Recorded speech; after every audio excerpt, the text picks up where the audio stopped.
Hey, Tyler, ESPN. Incredible series. Was by far the best of the day. Looking at your opponents in Dynasty, this is for all of you. Can you name one player who impressed you the most today, just across the line? Who impressed you the most from the Dynasty? Fleta. I think his Pharah was super strong and he caught us off guard a little bit. Every time he spawned the Pharah, we weren't expecting it that much, and the boops that he got, the concussive blasts, were insane, and I think we weren't prepared that much for it. Hey, Dennis from Instance Lab. We got a really exciting assault map, and at least for all the viewers, it's super exciting to see like a 6-5 or something, something like that. But I know that players usually don't like 2CP, so what does it feel like to play a map like that, which is really long? I think it's super frustrating to play 2CP when it goes on and on and on, especially with the mechanics, because like you can stall the point for a really long time, and of course we do that too because you have to abuse it. But I think 2CP is the worst game type in the game.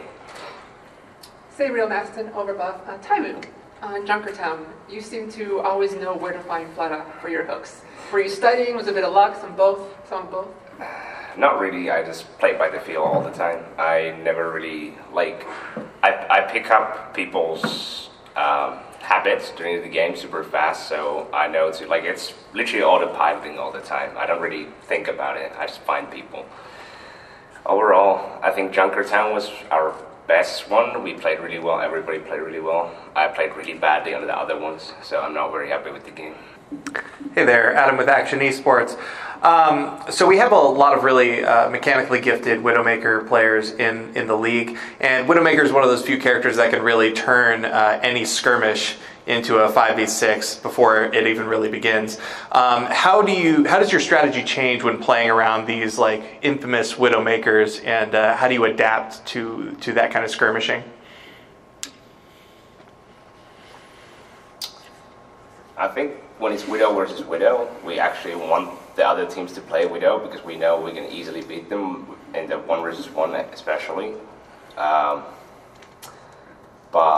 we don't really think like you should never think that you're worse than the enemy Widow or the enemy player, so you just play with confidence and try to win it. Hi, I'm Amelia from Blizzard.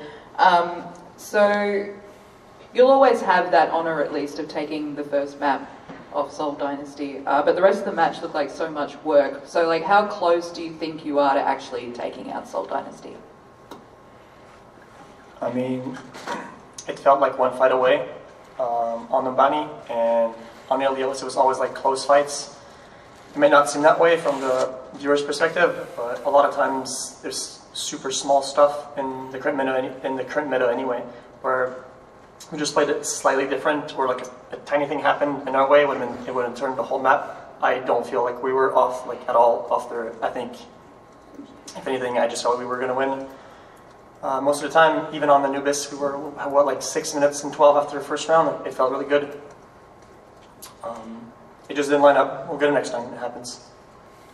Nathan with Double Tap. So on Temple of Anubis, especially when they went kind of to the double high ground, spread out on the defense. Seemed that you guys struggled a bit. Hindsight 2020, but could you guys maybe talk about what you thought they did towards the end, later points that you guys were struggling with?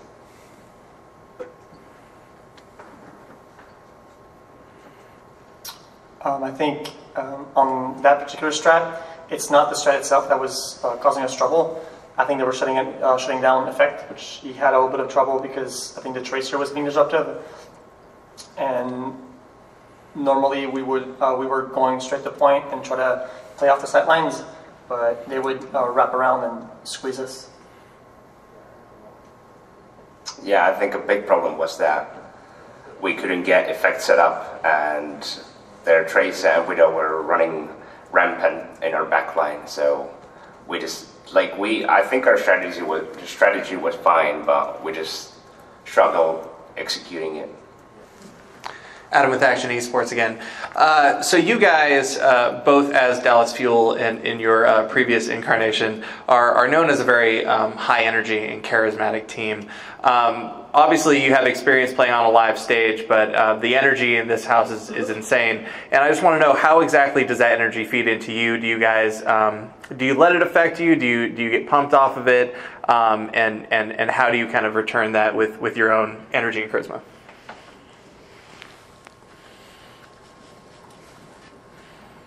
I mean, I like to hype up the crowd. I like to get hyped up by the crowd too. And when there's mean comments flying from the crowd, you don't really care about it.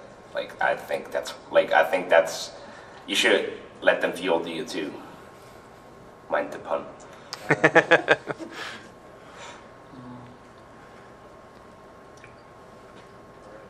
Thanks so much, guys, for your time. Thank you.